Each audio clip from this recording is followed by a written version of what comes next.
political decisions are made by member states, not the African Union as an institution. So we hope that given our consistency in peace building and stability and democracy, given our current economic position that we are attracting international investment, given that the dual track approach and other approach are giving us an access to the international community, we hope we will be able to convince African states to realize that it is actually in the benefit of the region and Africa that Somaliland gets its international recognition. We hope that South Africa, that has been a friendly country, I would call them, to Somaliland, will continue to do so. But we also have got other friends. Somaliland is not actually isolated. We have many friends in the world, in Africa, in America and Europe, and we count on those friends, and we think that one day the Somaliland government and people will hear a positive response in relation to recognition. Dr. Murphy. Martin Murphy from the Atlantic Council. Foreign Minister, thank you very much for your remarks.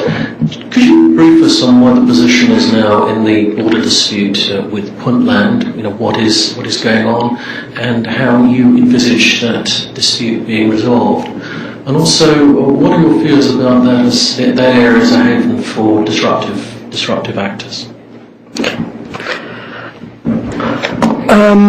The issue between Somaliland and Puntland is about people who ethnically or in terms of clan related to the Puntland, but they live traditionally in Somaliland. So we're talking about a district that is within Somaliland, but is inhabited by people who ethnically related to Puntland people. That's the basis of the issue. Puntland, we can understand that Puntland wants for those people to be treated well, to be integrated into the system, which is what Somaliland wants. But we have been engaging with those communities in those regions, and the President Silayo has offered a peaceful reconciliation process for the people, and they have been engaging well with our government, and as a result of that, like the conference of Woodward, which was this year, has provided a lot of opportunity for people on both sides to discuss about resolving those issues in a peaceful way. We don't actually think Puntland and Somaliland will go into war on that issue. We really don't think, and definitely that's not the intention of my government. We think we can resolve those issues peacefully. It is about people who are part of Somaliland but ethnically related to Puntland. We think we have people in Ethiopia who are ethnically related to us, and we have people who live in Kenya that are ethnically related to Somaliland. We're not laying claims on those territories, and we think that Puntland will realize that it will not be wise for them to lay a claim on part of Somaliland. But we are happy to discuss with them on if there are any other issues, because we can cooperate on security, on lack of security, we can cooperate on piracy. There are so many other issues we can talk and discuss. But there is another dimension to this problem, which is about a group called SSE. This is a group of mainly from the diaspora, in fact mainly from the United States of America, who are actually having a cause for concern for both of us, for Puntland and Somaliland, but also increasingly for Ethiopia. We think this group have links with the radical groups in the region. They have been bringing weapons and arms into the border between Puntland and Somaliland, and they have been attacking and killing some citizens in the region. And we are currently cooperating with a number of other governments in the region in order to have a common approach of dealing with SSE. So these things are distinctive. We are engaged in a peaceful negotiation with Puntland on any issues they feel that needs to be discussed.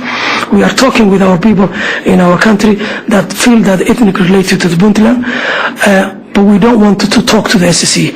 We want to cooperate with other countries in a way that we can effectively eliminate or reduce the risk that they are posing currently to us.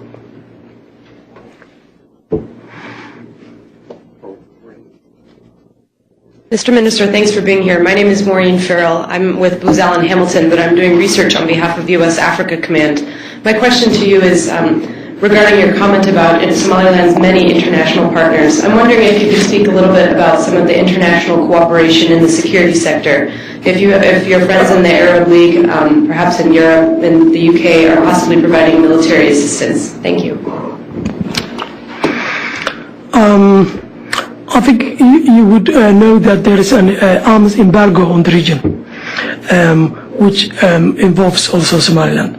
I know there has been violations of that UN security resolution, but because of that, Somaliland has not been able to build or train or develop the security sector, particularly the military.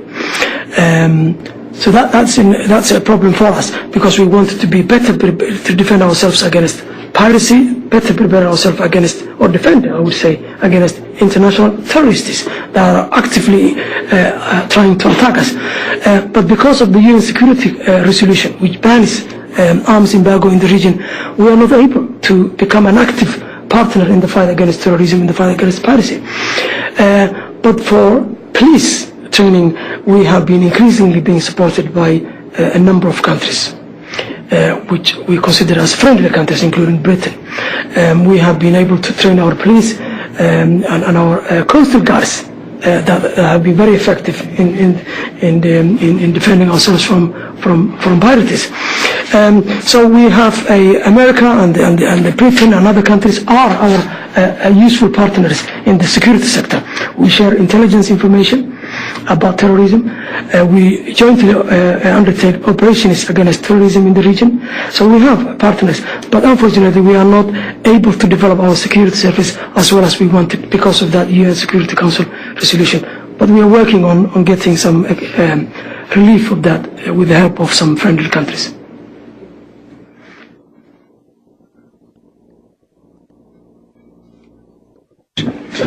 Yes. During the current crisis that's going on, especially in South Central with the famine, how has Somaliland one fared in the overall crisis, and what has Somaliland done in helping alleviate any of the issues that are going on?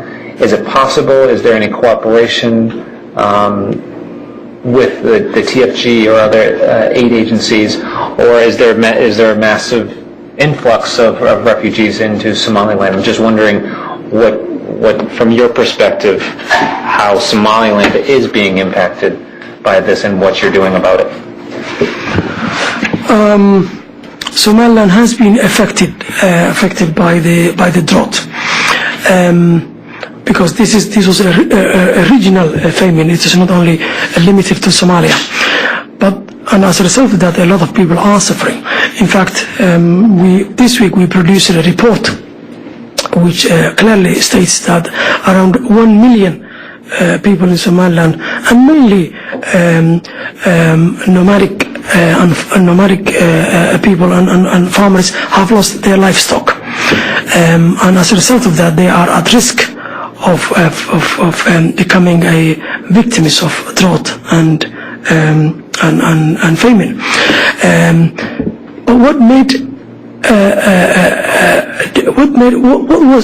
makes it different, Somaliland from Somalia, in the way we manage drought? Because there has been a lot of more people who have died in Somalia from droughts than in Somaliland. Much more people.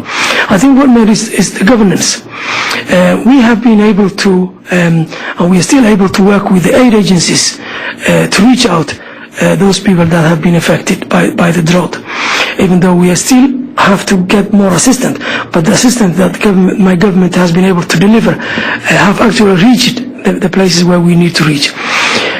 In Somalia, the TFG, unfortunately, is in the grip of Al-Shabaab, because Al-Shabaab controls the most of Somalia, and they resisted to allowing international aid agencies to provide humanitarian assistance to the people who need in Somalia, and that's why a lot of people died before aid reached them.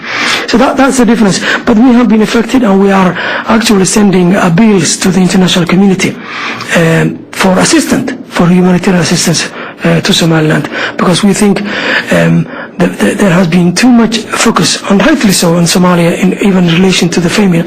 But the people of Somaliland have been effective too, and we expect that the USAID and other development agencies, international humanitarian agencies, would provide an emergency and humanitarian assistance to Somaliland in order to reduce the risk posed by the drought on many Somalilanders.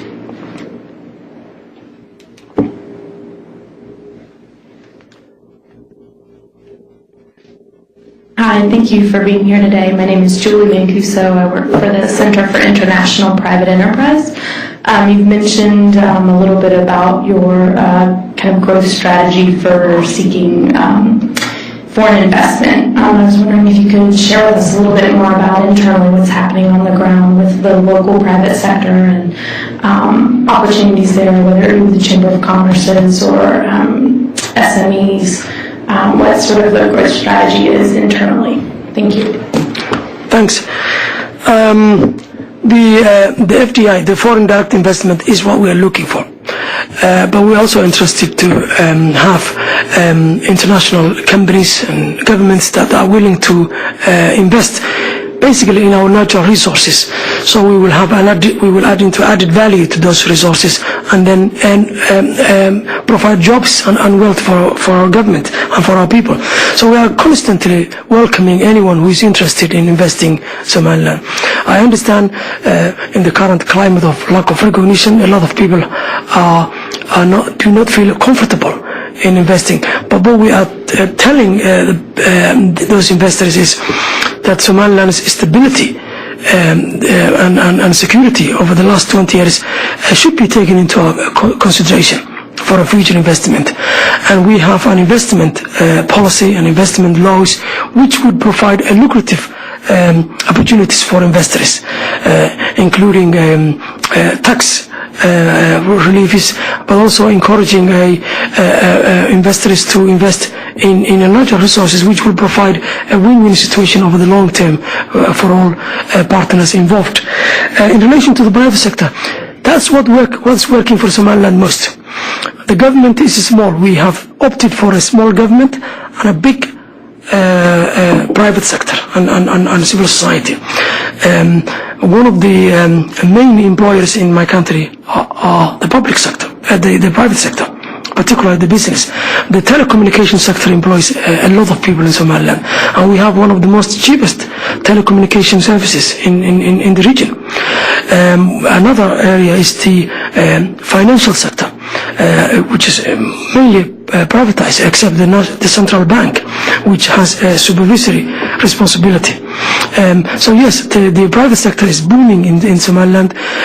Somaliland's reconstruction has mainly been done by the private sector, and our diaspora in the United States of America, in Britain, in many other European and Arab states have heavily invested in our country.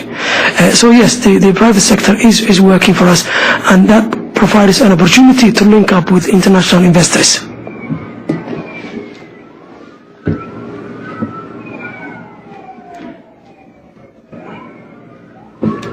Mr. Minister, Dan Fisk with IRI, again, thank you for joining us and being here. It would seem to me that under the standards of customary international law, Somaliland meets the standards of statehood, of sovereignty. Would you again go through your understanding of what you've been told by the U.S. government, why the U.S. government is not recognizing Somaliland as an independent state? I fully agree with you. Somaliland satisfies all the conditions and criteria you would think as being a criteria for a statehood. We have a permanent population. We have around coming up 4 million people. There are more than 6-7 African countries that have got less population than Somaliland. We have a territory, a permanent territory that's much greater than half a dozen of African states, including our neighbor Djibouti and many other states. We have potentially economic sustainability for our country. In fact, we provide opportunity for a global or regional economic